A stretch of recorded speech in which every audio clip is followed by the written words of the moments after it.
So you're in this scenario. Someone says to you, Quran, how can you say the Quran is right? Because the Quran contradicts science. You know, I went to this Muslim school, this is what the children said. So throw out to me some answers then. Yes. Don't you raise your hand, by the way, just. Okay. I mean, let's not discuss whether he misworded them or misrepresented their answer. But I think this is an issue of first principles. He has first principles in saying that science is absolute truth. And our first principle says that there is a God, there is an eternal being who created the heavens and the earth, and he gave us instructions that are absolutely true. What I would do, if I got this question right now, I would explain to him why science is not absolute truth and not the only truth. I would explain to him why it's fallible, why it can fail us, and why it's prone to change. And why we would say that I stick to my first principles in believing that there is a creator, and the instructions he gave us, these are the only absolute truth. Okay. Yeah. Okay. You're along the right lines. I like the way that you're going down the route of undermining his world, his belief in it. Okay. However, and I want someone to add to Ibrahim's answer, I just want to add a little thing. It's kind of like, I'm like, have you stopped beating your wife yet? Right? Have you stopped beating your wife yet? Have you stopped beating your wife yet? Doesn't make sense. Okay. So what's happened is, I'm asking you a question, no matter which way you answer it. So if I say to you, have you stopped beating your wife? What happens if you answer yes? It means you're beating her in the past. Acknowledging that. Yeah. What if you say no? You're baiting me. Yeah. Like Kathy Newman. Yeah. So what if you say no? It means you're still beating her up. Yeah. Of You course. punched her on the way in. Yeah. So the problem is, no matter which way you answer my question, you're trapped. You're between a rock and a hard place. Yeah. Because I have built up a false dichotomy. I've built up a false thing, a false assumption, and I'm attacking you. Have you stopped beating your wife yet? Your first thing is not to answer my question, but say, your question is invalid. You're assuming a false thing, which is I was beating my wife. Okay? What he's doing here is, before you answer him, you want to challenge the false dichotomy he's making up. And the false dichotomy he's making up is Quran, religion, idiots, versus science, rationality. No matter which way you answer it, it's going to sound like he's saying, yeah, it's religion versus science, and you're like, I accept his religion versus science, and here's my answer. There's a better way of answering it. Attack his question. Attack his thing. So that's a little prod for whoever wants to go next. I have a thing which Sure. more in the understanding of why he's pointing out this. I mean, it is of course indeed religion, science, but it's also from the first principles what Ibrahim said. I mean, he's thinking of Quran is also, I mean, it's not scientific. There are no observations. There's not even a relation between how science is done today and the Quran. So he doesn't want, or he's not willing to make. He's not able to make a relation between science and Quran. There is no relation between science and Quran from his point of view. Yes. So understand. I mean, that's how I would understand his question. Why Sure. he's posing this question. Sure. And correct. I mean, there is also some emotional going on. Religious people and scientific people. I mean, these are going against each other.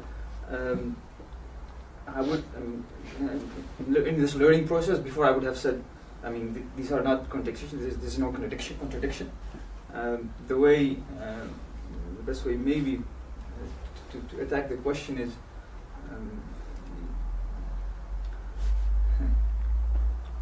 I would show that these. I mean, there's no contradiction between both. I mean, as what you said before, you can have science, but it doesn't say that something is right or wrong. It is an observation. You make a theory. Yep. Things can change. That's one thing. And let's keep the Quran and the religious aspect and the moral aspect outside of this. It doesn't say that religious people are non-scientific. Yeah, you're along the right lines, and I get a sense for what you're trying to say. You're trying to find a way of actually putting it in terms of words, what you would say to him. An additional prod is this. It's basically like me making an accusation against you. The first thing you need to do is not accept the accusation. So you're along the right lines that he's first saying Quran, religion, religion, science, they contradict each other. Let's have a discussion. So the first thing you want to do is you want to detach the two. How do you do that? I'm leaving that up to you guys.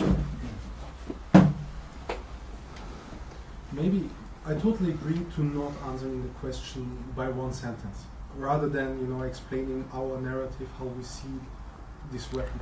But I want to add a very specific point.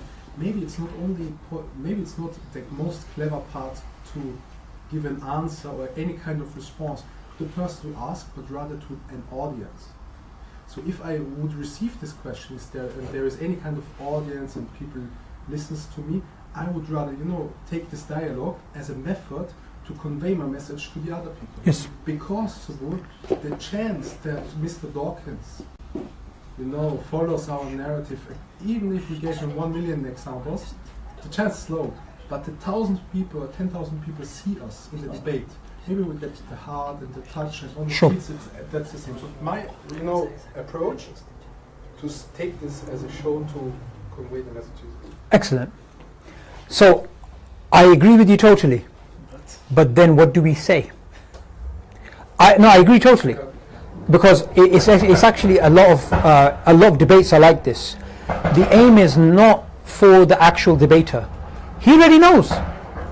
It's like I found out a few years ago, there was a woman from Pakistan who has a PhD in Islam, basically, and she claims that hijab is not fard. The problem is she doesn't want to accept that. It's not got to do with, let me give her daleel. She knows the daleel. Nothing to do with that. You're right. How do you untangle that though? And I'm not saying your answer is wrong. I'm not saying your answer is wrong. They're actually very good compared to what people would normally say, which is start defending the Quran, right? But how would you actually take his false dichotomy, science versus religion, break that in an instant? Like, what would they do in Kung Fu movies? The guys come with a knife, one move, khalas. Couldn't you kind of say that he came with the assumption that Yes. there is a contradiction between the Quran and science? Yes, although I'm going to tweak what you said. Okay. You came with an assumption that science leads to certainty. And then what you do is you don't say my religion versus your science. You say philosophy of science, the academic understanding versus your popular nonsense. So he's building up a fight between Islam and science. You take him down and you build up a fight between his false popular narratives and mainstream academia. You do that, and what automatically happens is he starts attacking the academics. And I've done this, alhamdulillah, by the permission of Allah, in debates. Even in the debate which I had with Aaron Ra, he started attacking the philosophers. Before he wanted to make science versus religion, science versus religion, science versus religion, I kept saying, this is what philosophers say, this is what philosophers say. He started to actually attack the Cambridge University philosopher and saying, oh, he would say that because he believes in God. I said, no, he's an atheist. So even if he believed in God, since he's a Cambridge publisher, right? I mean, he's published with Cambridge, he's a philosopher of biology. It doesn't matter even if he was a believer in God. But what happened was, Aaron Ra was trying to build up the fight between religion and science. I made the fight between the popular narrative of people like him and Richard Dawkins and mainstream academics. And what does he start doing? He starts attacking them. What happens then is the audience sees the real battle is between the popular understanding and the academic understanding. Is not between religion and science. Right? And that is very powerful. So you basically say, your seeming science leads to truth, and your popular understanding is out of line with the academic understanding.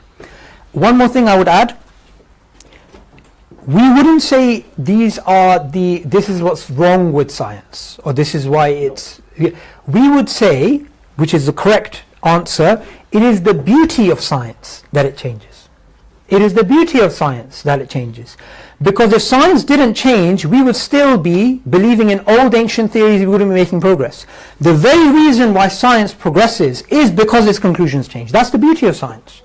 It's not a limitation of science. And always, and I do this in my discussions, and we all should be doing this, always go back to, especially if you're dealing with somebody who's got this sort of Western superiority complex, right? Say, yeah, that's great, you know, you guys, you're doing quite well in science, you know, and stuff like this, but remember, you did get it from the Muslim world. Whatever you're achieving now, it's all because of the Muslims. You do realize that, don't you? And you do realize that he was a Quranic scholar, and he said what inspired him to do science was God, and the foundation of the scientific worldview that he came up with is directly linked to the Quran as well. Because all it's about is, it's not about getting into these things, have you stopped being your wife yet, and getting into discussions. It's about breaking assumptions. Going to the very foundations. This is actually the Taymiyyan approach. You just go straight to the root. What is this thing based upon? And then you challenge it from there. You're saying something, Nadeem? Because we're doing it live, there's some questions from online. Yes. For you. Two questions. First question, will science ever disprove the Quran or Islam? Okay, again, somebody comes with a question like that. Jazakallah khair, Nadeem. Somebody comes with a question like that. Now there's a automatic dichotomy between science, Quran. Based upon what we learned so far, how would you address it? Someone who hasn't answered so far. Someone who hasn't answered. I think you... No, you didn't answer, yes. It's basically the same thing as what Dawkins was doing. Is using science as a yardstick for the truth, believing that it will change its nature, and it will come one time which definitely will lead you a truth, and it will stop changing basically, which cannot happen because it will keep on changing. Okay. About observations and whatever. Excellent. Yes. Subboor, I'd like to add to this question, subhanAllah. I notice it's a social problem within the Muslim community, subhanAllah.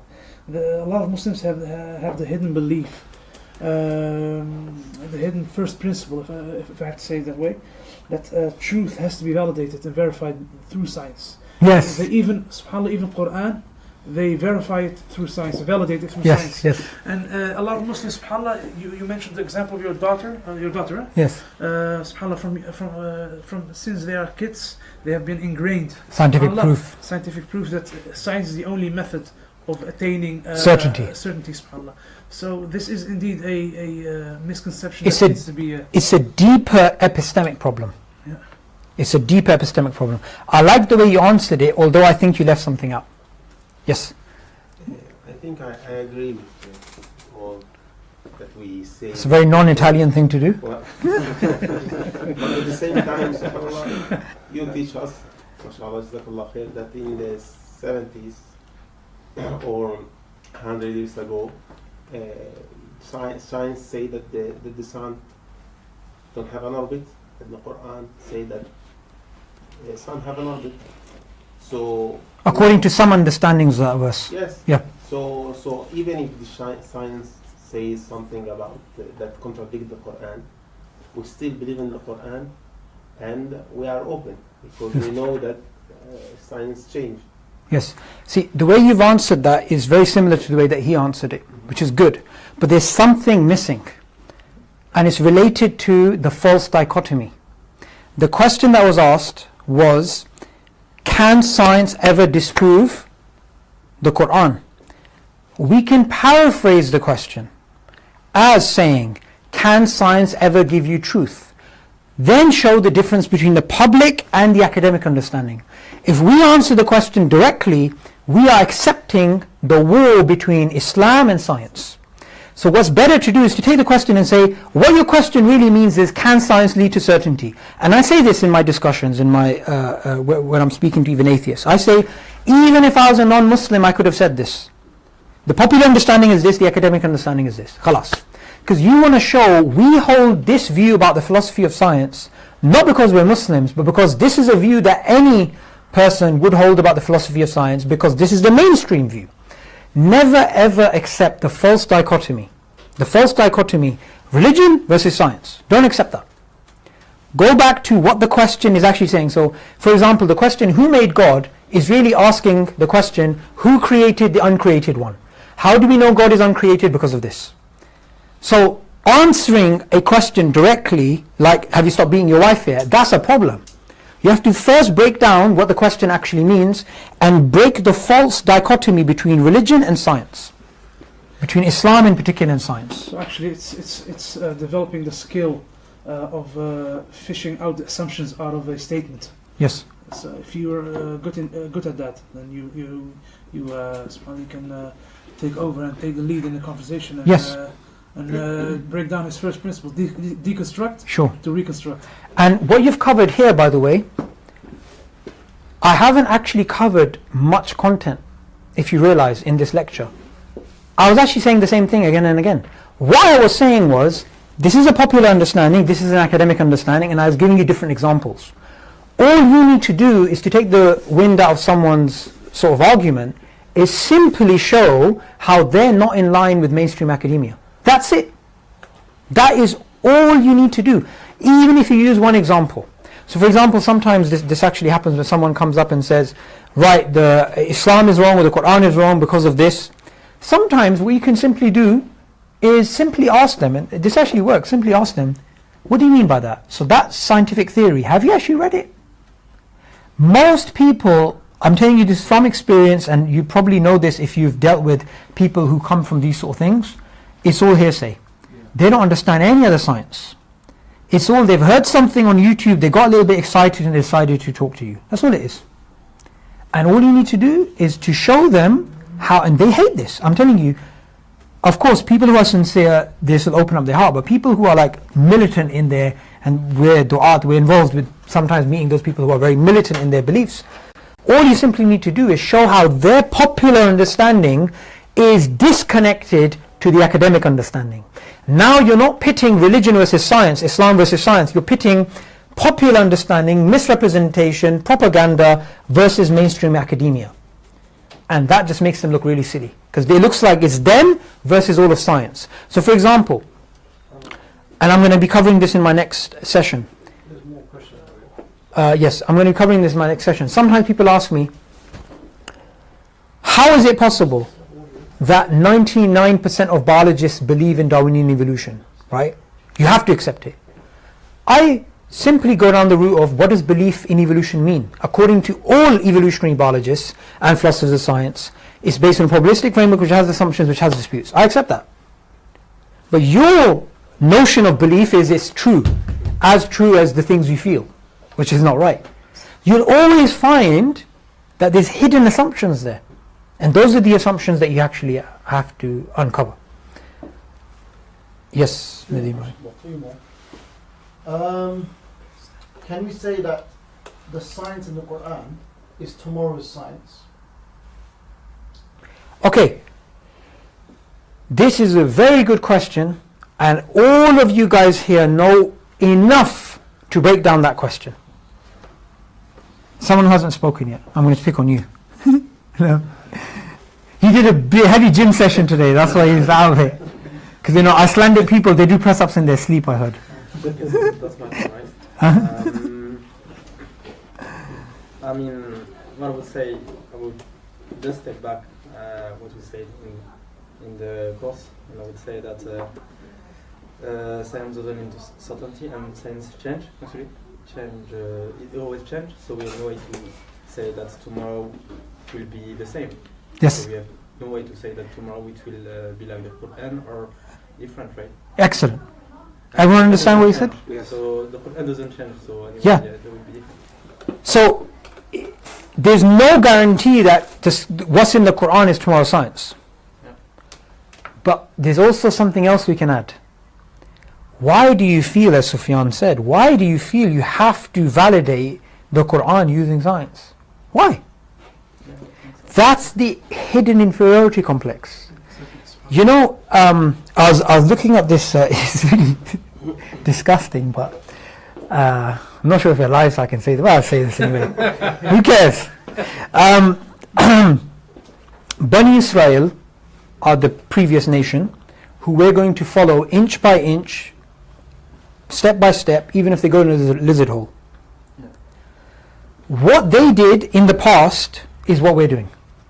So they came across, for example, the Christians and the Jewish people, they came across Greek proto-science, and they started to understand their scripture through that scientific lens. So they had, for example, when Galileo came up and Kepler, and they were challenging certain views of astronomy, the Christians had used the Greek proto-science, and they'd merged that with Christian theology, and they claimed the universe looked in a certain way, right?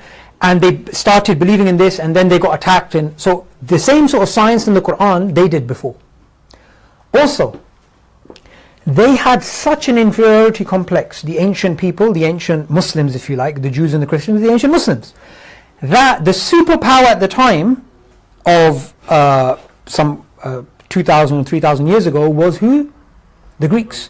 They were seen as the masters of logic, the masters of rhetoric, the masters of literature. And what did the Muslims at the time, the Bani Israel, what did the Muslims at the time do? They copied them in everything. To the point, and when I discovered this, I was disgusted, right? The Greeks used to have these baths, right? And they used to go out naked after having a bath, and you used to have the man in his pride standing there, right? And they were uncircumcised. So the Jews, who were the Muslims at the time, they uncircumcised themselves to look like the Greeks because they had an inferiority complex about them. They tugged on their foreskins until they basically had uncircumcised themselves. And there's even a scientific term for this which I forgot. That's the level of inferiority complex they had when it came to Greek science, Greek proto-science, because they were seen as the global cultural superpower, which at the moment is the West. So the Muslims, what are they doing? I'm talking about the sort of liberal sort of ones, if you even use the word liberal, the confused ones. That's what they're doing. They have such an inferiority complex that they're willing to, the Quran has the Higgs boson, the Quran has this, the Quran has the iPhone, Quran has this, Quran has that, Quran has black holes, Quran, so if you say Quran has the Big Bang, which some Muslims say, the Big Bang's in the Quran, what's going to happen, say, like for example, the physicist Sean Carroll, he's putting forth a model of an eternal universe again. And he's trying to promote that amongst physicists. What if his model becomes famous again? Then all the people who believe the Quran is true because of the Big Bang, they are going to say, the Quran's wrong now because the Quran doesn't have, the Big Bang is not true. The fact of the matter is, and this, you should try this out. If we're just to go by so-called miracles, okay, so, Osama, I come to you with a new religion.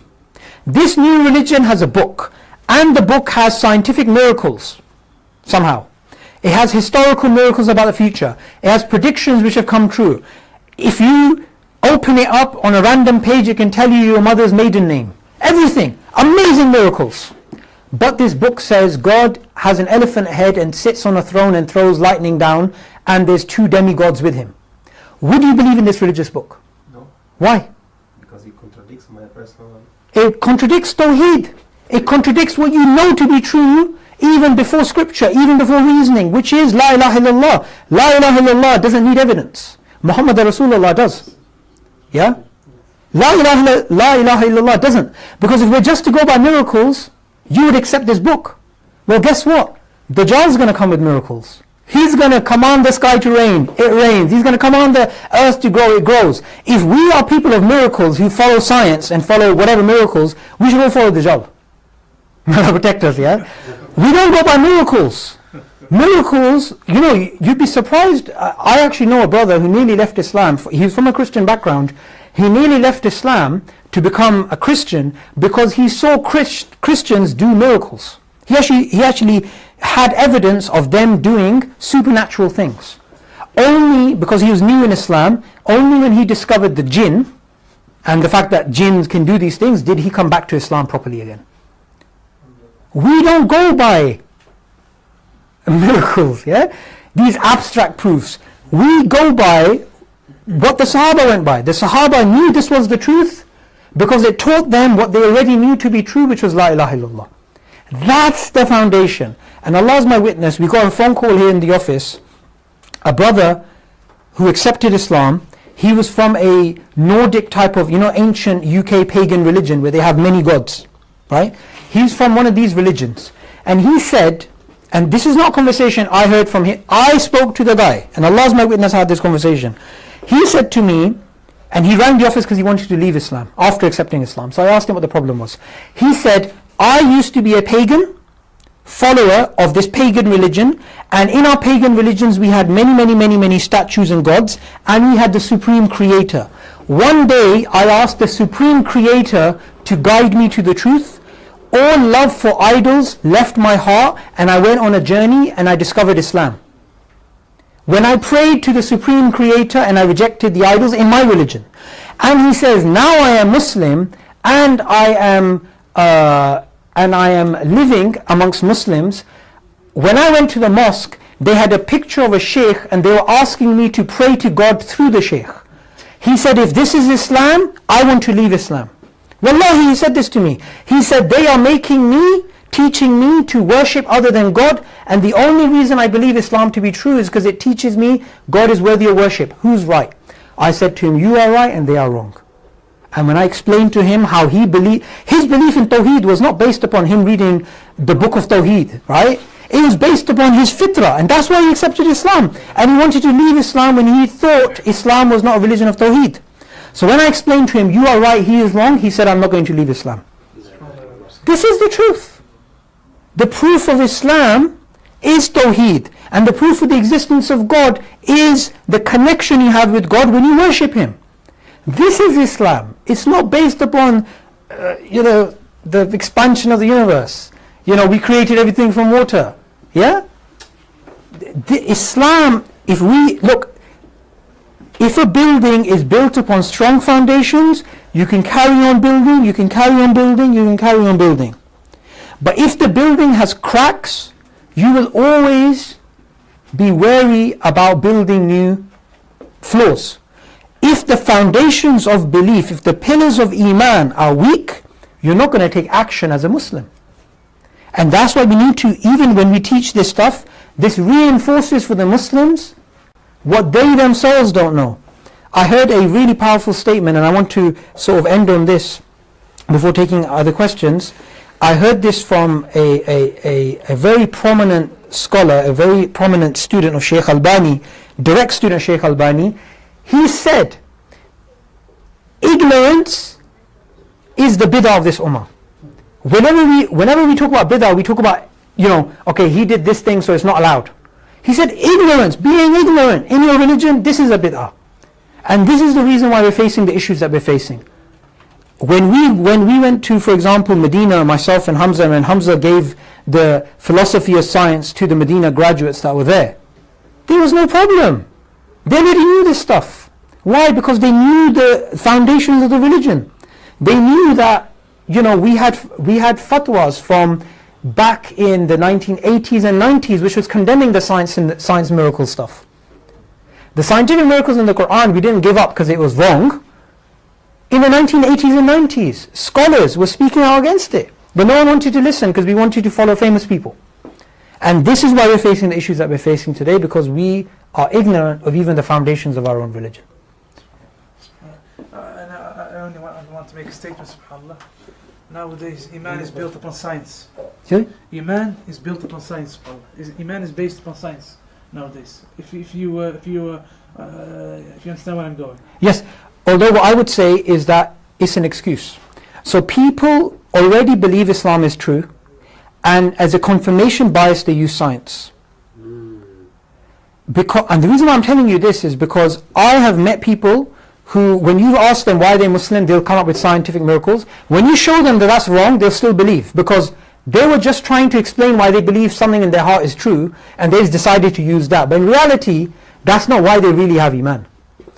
The Iman is because of Tawheed, or they read the life of the Prophet ﷺ, or the prophecies, or all these types of things. Actually, let me take this one first, then I'll take your question, Nadeem. Last question is actually his question first, then we'll do yours. it's not a question by the same. Actually, what they try to do is the same thing of Ibrahim alayhi salam. يَتَمَئِنَّ قَلْبِي. So he says that. So they try to grab to these kind of things, but they don't know the risk actually of grabbing to these kind of things. And we just have to let them know that these things, like science, for example, is something that is can change, so it's actually dangerous to just go as Ibrahim alayhi salam grabbed to what Allah subhanahu wa ta'ala gave him from him straight. Yeah, absolutely. And the other thing to keep in mind is this. I gave this example to a confused Muslim who came up to me after a talk and said to me, you know, how do you achieve certainty? Because it was night time, I asked him to look at the stars. I said to him, if these stars in front of you realign to La ilaha illallah Muhammad Rasulullah in the sky, no one saw it but you, and it's clear, will you ever doubt Islam after that point? He said no. I said, what if you come across somebody saying to you Islam is wrong because of this or that, or hadith is wrong, or would you ever doubt after that point? He said no. I said, so all you need is one clear evidence, and Allah says in the Quran, we will show them the signs in the horizons and within themselves until they know that this is the truth. Allah will give you signs in your life which are the equivalent of the moon splitting for you. It may not mean anything to anybody else, but for you, you know that this is the truth. And once you see that, then there's no more excuse for doubt, because you've seen that absolute proof. La ilaha illallah doesn't need that proof, but Muhammad Rasulullah does. Right? And anybody that's searching, and this is my advice when I speak to some non-Muslims. I was speaking to a non-Muslim recently. He wanted to have loads and loads of debates about God, and he said, what about this, what about that? I just stopped the conversation. I said, if you want guidance, ask for it, you will get it. It's not possible somebody asks for guidance and doesn't get it.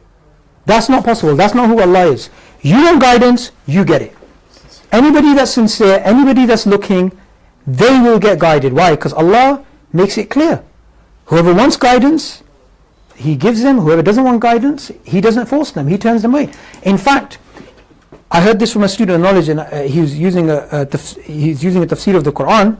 He said, when people turn, then Allah makes them turn. So when you turn away, then Allah misguides you. It's not got to do with Allah just randomly, okay, you go, misguidance. It doesn't work like that. You're the one who makes the choice. You could be the son of an idol worshipper in a country of idol worship where everybody's a disbeliever and still be a Muslim like Ibrahim alayhi salam. Or you could be born in Medina, or you could be the son of a prophet like Nuh alayhi salam's son and be a disbeliever even though you see the beginning of the flood. Remember, he disbelieved when he saw the beginning of the flood. And what does he do? He says, I believe in philosophical naturalism. Did he really say that in the Quran? Yes, he did, because he said, the mountain will protect me. Physical causation. Right? The reality is, anybody who understands the foundations of Iman, they will not fall into this nonsense. It's because we do not know our own religion. So even this is a great way of teaching people even what the foundations of their own religion is. Alright, someone's asking, so is it best not to mention science while engaging in da'wah? No, I would use science. I would use the scientific miracle. I would use one scientific miracle, which is all of science today. Every single scientific technology that we have today, every single conclusion, every single theory goes back to Hassan ibn Haytham, who was a Quranic scholar who was inspired by the Quran. That's a scientific miracle for you. You want a greater miracle than that? That's a sociological miracle. No Quran, no Hassan ibn Haytham, no scientific revolution, no Renaissance, no modern Western scientific world. In fact, we have non-Muslim Western historians saying this. If it wasn't for the Muslims, we wouldn't have Western civilization as we have it today. You have a name? It's all going to be in our book, Failed Hypothesis, inshallah. I don't remember the names at the top of my head. That's a scientific miracle you can use. And that's something that is not going to be challenged by induction, because that's a testimonial fact from history. That's one scientific miracle which is irrefutable. And that's a sociological miracle. How long do we have before the break? We've got 4 minutes, so I'll do one quick 4 minutes and then they have a break? break for 20 minutes. Fine. 4 minutes, okay. Do one quick question, unless the brother's got a question here. Let's focus on the class first, then we'll do Facebook. Yes. So you were talking about popular understanding of science, Yes. and versus an academic understanding of science. And you need to dissect. You need to tell them that their understanding is not based upon academic understanding of science.